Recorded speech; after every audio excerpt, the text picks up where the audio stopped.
Intro এবং outro কতটুকু রাখা একটা চ্যানেলের জন্য সব থেকে ভালো। অনেকে আমরা জানি না যে ইন্ট্রো কিংবা আউটরো কি। ইন্ট্রো হচ্ছে আপনার ভিডিওর প্রথমে আপনার চ্যানেলের নাম এবং লোগো দেয়া একটি ছোট ভিডিও যুক্ত করা।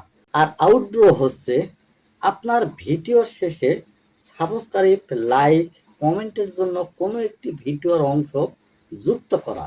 তবে আপনি আপনার ভিডিওতে ইন্ট্রো বেশি বড় দিবেন না, কারণ এর ফলে আপনার ভিউয়ার্সরা বিরক্ত বোধ করবে এবং আপনার ভিডিও কেটে দিতেও বাধ্য হবে। তাই আপনার ভিডিওতে ইন্ট্রো সর্বোচ্চ 5 থেকে 6 সেকেন্ডের উপর রাখবেন।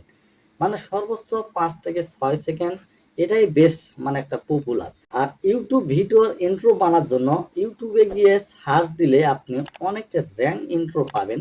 সেগুলোতে আপনার চ্যানেলের নাম অ্যাড করে আপনার ইন্ট্রো তৈরি করে নিতে পারবেন। আর আউটডোর সেম ভাবেই 6 থেকে 7 সেকেন্ডের উপর না রাখাই ভালো। তো বন্ধুরা, এই ছিল আজকের ইন্ট্রো এবং আউটডোর ভিডিও। বন্ধুরা, আশা করি আপনাদেরকে বুঝাইতে পারছি ইন্ট্রো এবং আউটডোর। তো ভিডিওটা যদি আপনার কাছে ভালো লাগে একটা লাইক দিবেন, কমেন্ট করে জানাবেন আজকের ভিডিওটা আপনার কাছে কেমন লেগেছে।